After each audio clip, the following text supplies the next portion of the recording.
오늘은 풀어주는 삶을 살라, 풀어주는 삶을 살라라는 제목으로 하나님의 말씀 증거하도록 하겠습니다. 오늘 하나님께서 우리에게 주시는 메시지는 사회생활을 잘하라, 그런 메시지인 것 같습니다. 우리가 교회 안에서만 신실한 크리스천이 아니라 세상 속에서도 열매 맺는 크리스천이 되라, 그것이 오늘 메시지라고 생각을 합니다. 우리가 그런 이야기들을 합니다. 성도는 교회의 빛이 아니라 세상의 빛이다. 맞습니다. 우리 성도님들도요, 세상 속에서 100배의 열매를 거둘 수 있는 능력의 종들이 다 되실 수 있기를 소망합니다. 에스겔서 47장을 보시면 에스겔의 유명한 환상이 나오죠. 성전 문지방에서 물이 흘러나옵니다.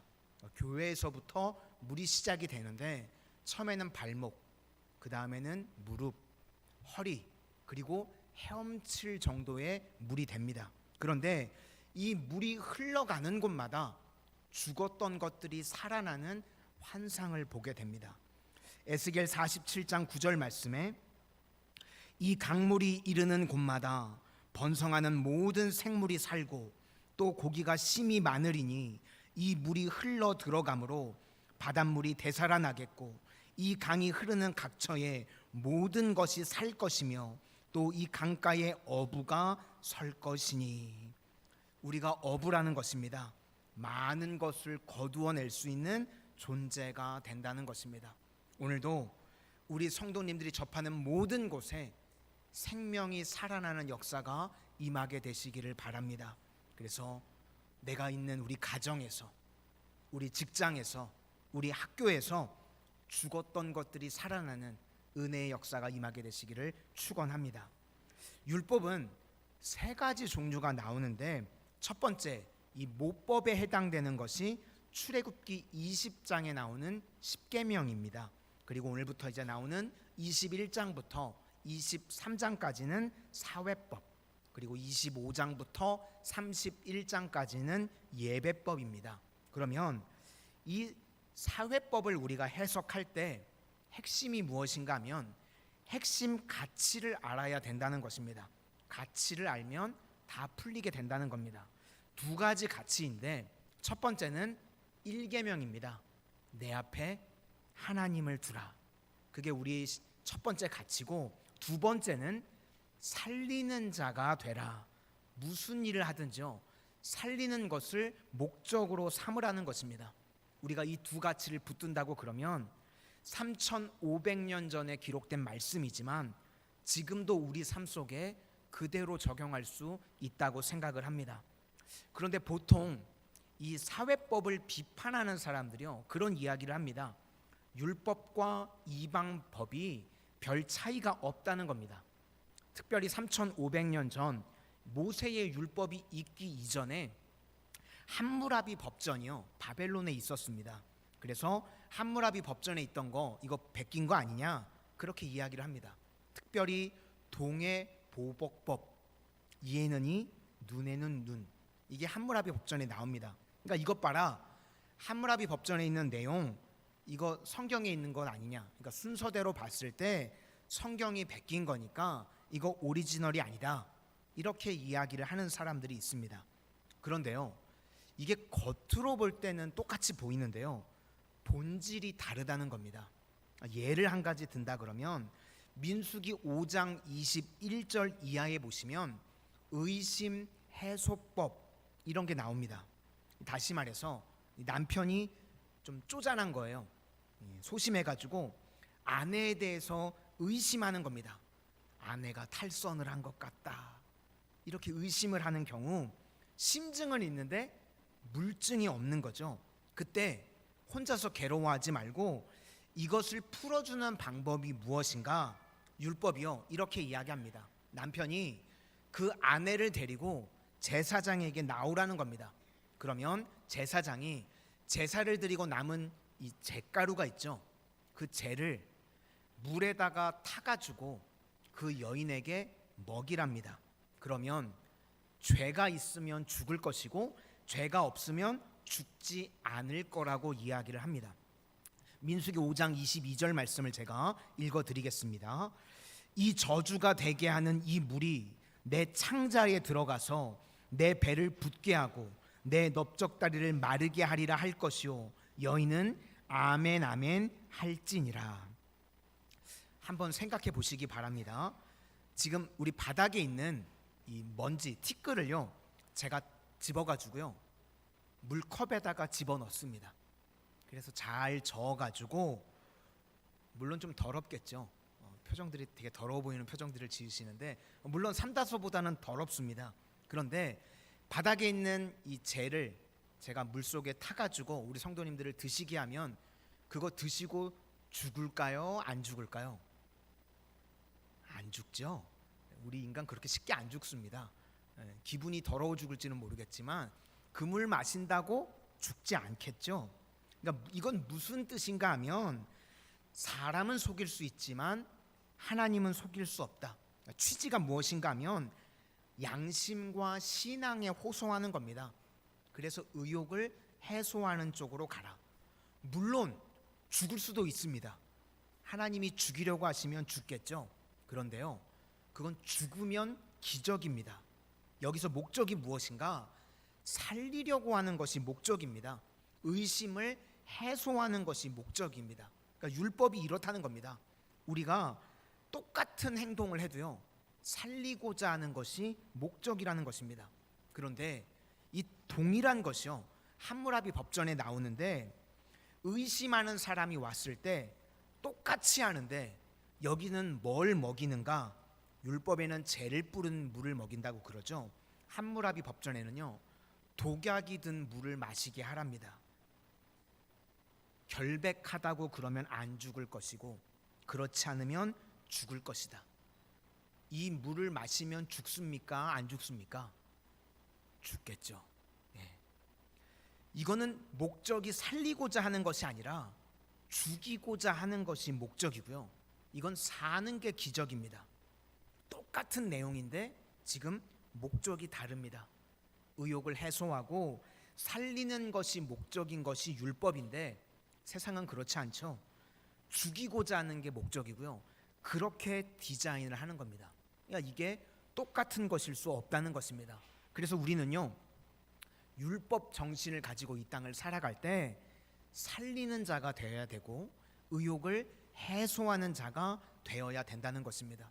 세상을 보시면요 세상은 할 수만 있으면 멀쩡한 사람도 죄인 만들려 그럽니다. 죄인이기를 원합니다. 그래서 이러면 안 된다고 하는 성경의 정신이요 현대 법 정신에도 들어가 있는데 그걸 무죄 추정의 원칙이라고 그러죠. 그러니까 우리 성도가 이 땅을 살아가는 동안 어떤 일들을 해야 되는가? 성도님들이 가는 곳마다 의심을 해소해 주고요 죽음의 위기에 처한 사람들을요 살 길을 열어주는 것, 그게 바로 율법 정신이고 그 일을 위해서 살아갈 수 있는 하나님의 거룩한 백성들이 다 되실 수 있기를 축원합니다. 그러면 이제 구체적으로 오늘 말씀을 한번 들어가 보도록 하겠습니다. 먼저 1절부터 11절까지가 종에 관한 법입니다. 동족을 노예로 삼는 이야기입니다. 같은 히브리 동족인데 노예가 왜 되는가? 채무 관계 때문에 그렇다는 것입니다. 빚 때문에. 그러니까 기본적으로요 빚을 지면 안 된다. 이게 성경의 정신입니다. 그런데 채무 관계 때문에 종이 됩니다. 그래서 노동력으로 갚으라, 주로 이런 이야기인데, 그런데요 노동력으로 갚는 종이 된다고 할지라도 영구적인 종이 될 수는 없다는 겁니다. 7년이 되면 풀어주라. 그게 안식년입니다. 2절을 우리 다 같이 한번 보시도록 하겠습니다. 2절입니다. 시작. 내가 히브리 종을 사면 그는 6해 동안 섬길 것이요 7째에는 몸값을 물지 않고 나가 자유인이 될 것이며. 그러니까 동족이 종이 될 때는요 최대 6년까지만, 그리고 7년째는 안식이니까 풀어주라는 겁니다. 그리고 이게 또 하나 겹치는 게 있는데요 이 안식일이 7번 겹치게 될 때 50년이 됐을 때를요 희년이라고 그럽니다. 주빌리. 그러니까 희년이 되면 혹시 7년이 다 되지 않아도 2년이나 3년만 돼도요 풀어주라는 겁니다. 무슨 이야기인가? 우리가 다 하나님의 은혜 받은 백성이죠. 그 받은 바 은혜를 베푸는 자들이 되라. 은혜를 흘려보내는 인생을 살라는 것입니다. 그러니까 이것은 종을 삼으라 그런 이야기보다도요, 이 사람이 종이 될 정도면 얼마나 재정적으로 무너져 있겠습니까? 그러니까 그런 사람을 잘 데려다가 자립할 수 있는 힘을 기를 때까지 도와주라. 저는 이게 맞다고 생각을 합니다. 오늘 본문과 병행 구절이 되는 것이요, 신명기 15장 12절 이하에 쭉 나옵니다. 신명기 15장 12절을 보니까 내 동족 히브리 남자나 히브리 여자가 내게 팔렸다 하자.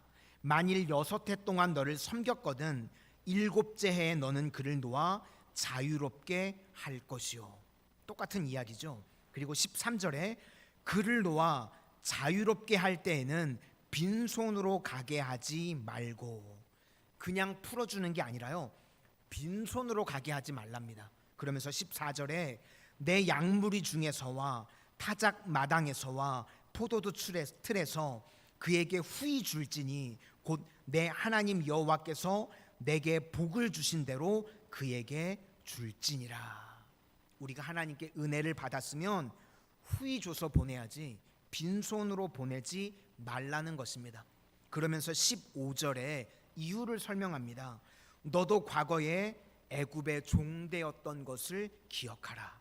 그리고 또 하나는 하나님께서 너를 자유롭게 풀어주신 것을 기억하라.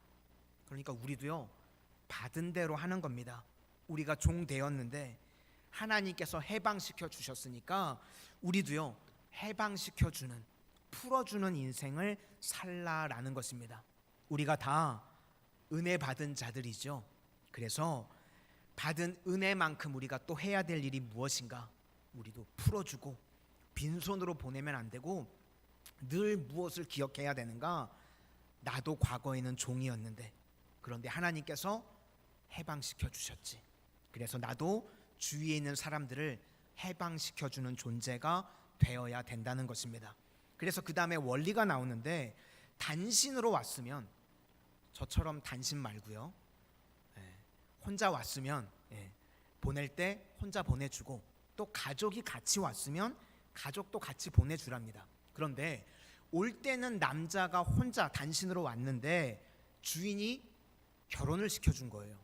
그래서 자녀까지 다 낳았습니다. 그러면 이제 나갈 때 가족들을 싹 다 데리고 나간다 그러면 주인 입장에서 피해가 막심하겠죠. 그럴 때는 두고서 혼자만 나가라는 겁니다. 그럼 우리 성도님들 같으면 두고 나 혼자 자유인 되겠다고 나가시겠습니까? 속은 아니더라도 겉으로는 그러지 않는다고 얘기하셔야 되잖아요. 그렇죠? 그럴 수가 없죠. 어떻게 자식 새끼 다 내버려두고 혼자만 떠나겠습니까? 그럴 때는 자발적인 종이 되라는 겁니다. 그래서 제사장 앞에 가가지고요 귀를 뚫으라 그럽니다.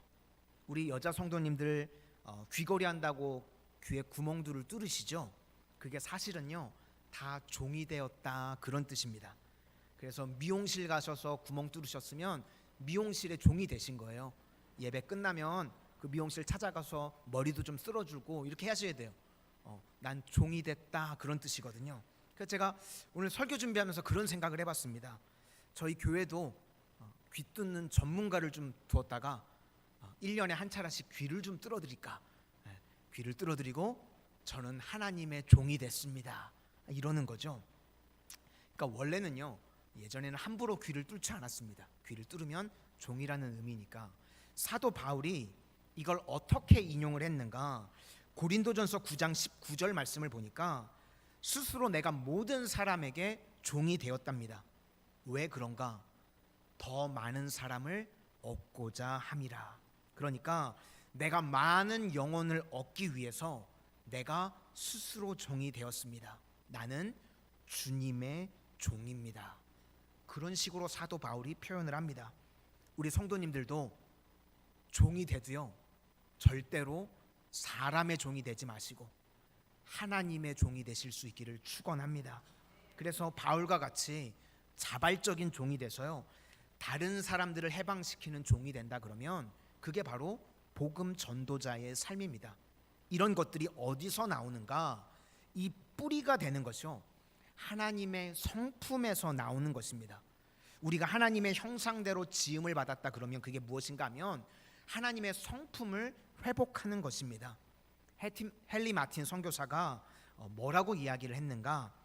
우리가 할 수 있는, 인간이 할 수 있는 가장 가치 있는 일은 하나님의 성품을 묵상하는 것이다. 하나님이 우리를 사랑하시고 하나님이 우리를 풀어주기를 원하신다는 것입니다. 잠언서 19장 17절 말씀에 가난한 자를 불쌍히 여기는 것은 여호와께 꾸어드리는 것이니 그의 선행을 그에게 갚아 주시리라. 그러니까 가난한 사람을 불쌍히 여기고 그를 도와주면 하나님께 꾸어드리는 거랍니다. 하나님께서요, 빚진 마음을 가지신답니다. 그러면 하나님께서 어떻게 하실까요? 갚아주시는데요, 몇 배로 갚아주신다는 것입니다. 그래서 우리 성도님들이요, 은행에다가 자꾸 연금 같은 거 들지 마시고요, 최고의 연금은요, 하나님께 드는 겁니다. 그게 뭘까요? 불쌍한 자를 돕는 겁니다. 제가 설교 준비를 하면서요, 우리나라 사람들이 잘 못하는 게 있는 것 같아요. 물론 잘하는 게 훨씬 많죠. 이 혜택을 받는 거는요, 철저합니다. 어떻게 이렇게 귀가 막히게 잘 찾아내는지, 혜택을 받을 때는요 너무 잘 찾아내서 다 그 혜택을 받거든요. 그런데 베푸는 거에 우리나라가 좀 약한 것 같아요. 아마 역사적으로 좀 힘들고 어렵게 살아서 그런지 혜택을 받는 거는 철저한데 베푸는 거는요, 어떨 때는 모르는 척하고 못 들은 척하고 갑자기 경상도 사람들이 충청도 사람이 되는 것 같아요. 못 들었슈. 그죠?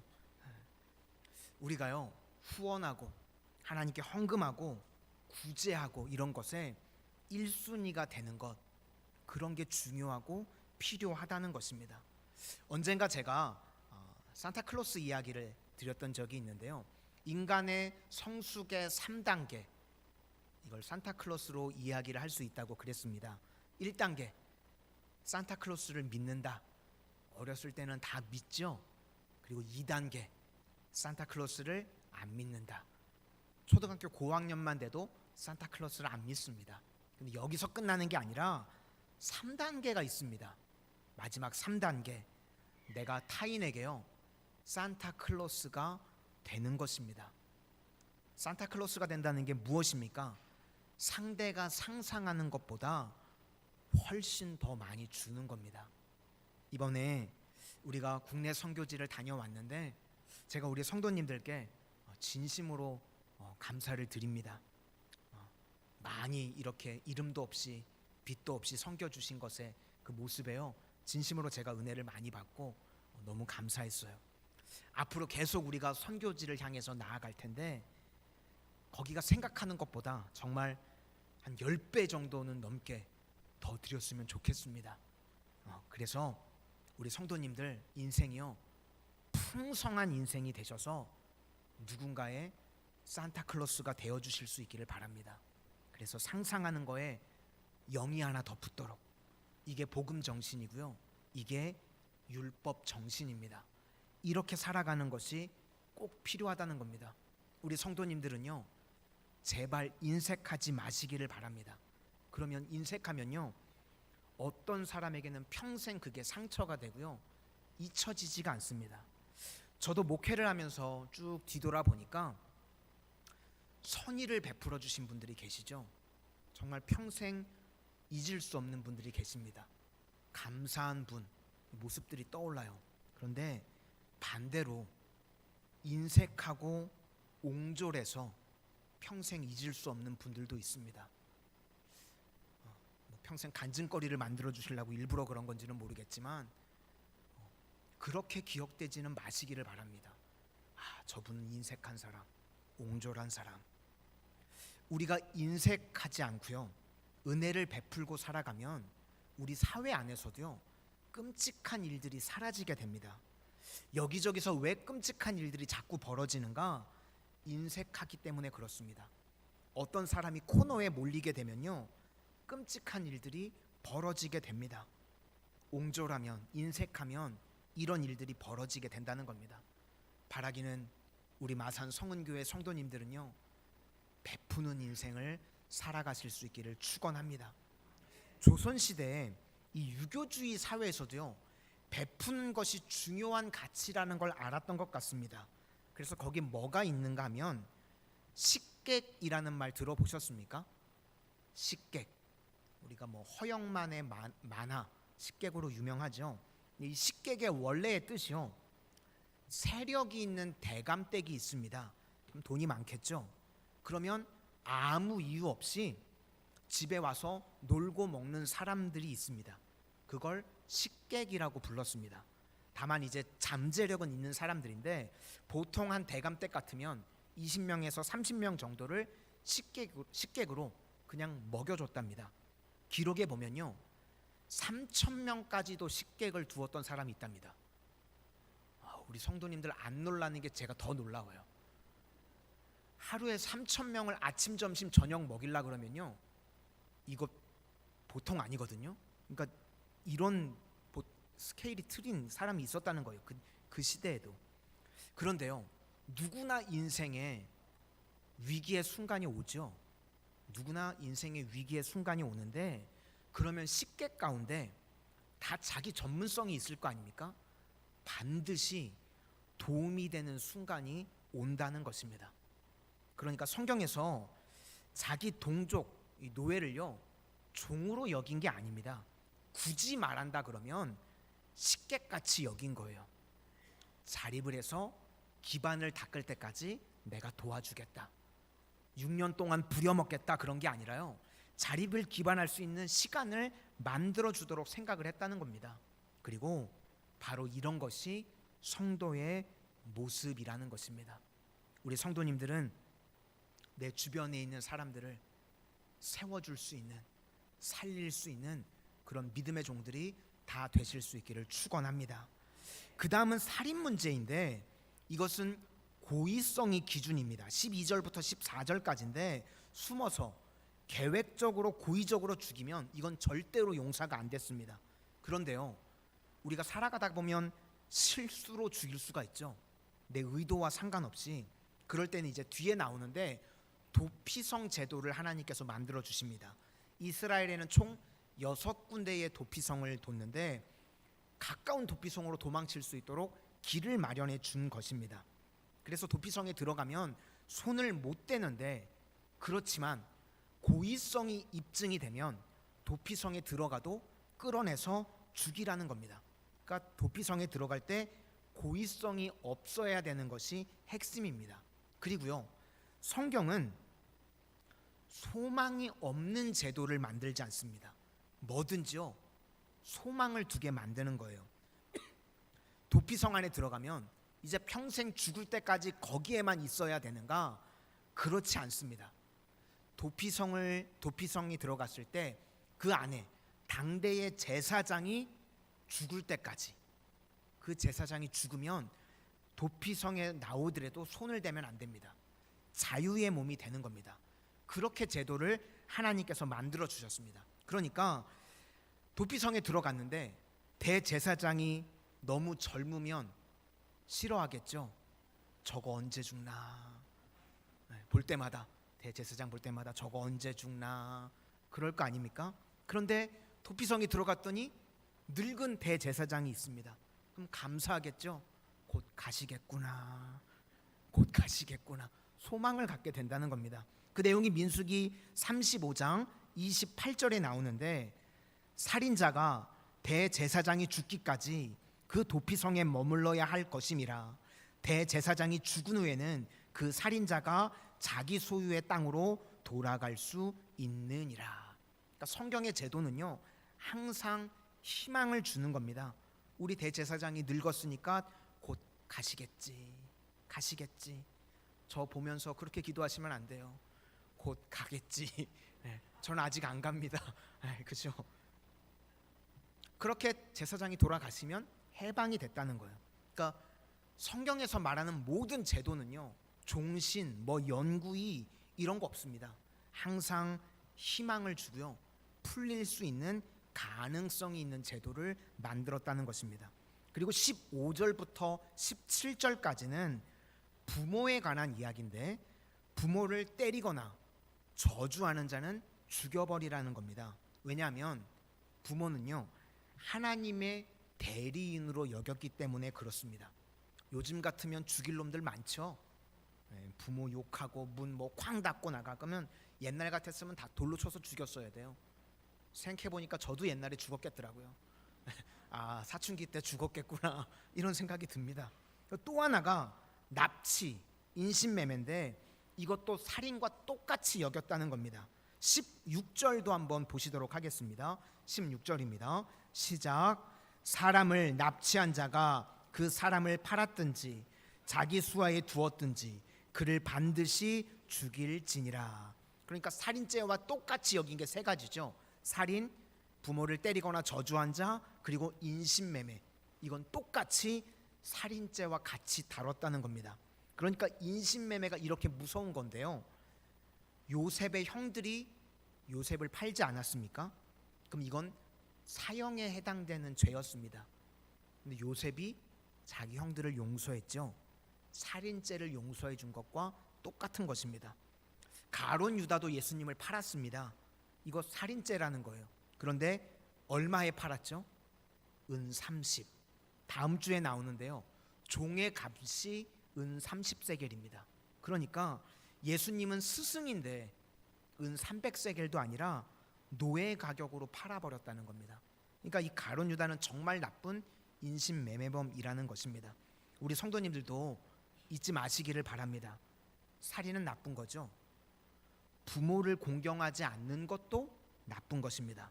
그리고 우리가 사람을요, 물건같이 여기고 함부로 대하는 것, 그것도요, 살인과 다르지 않다는 것입니다.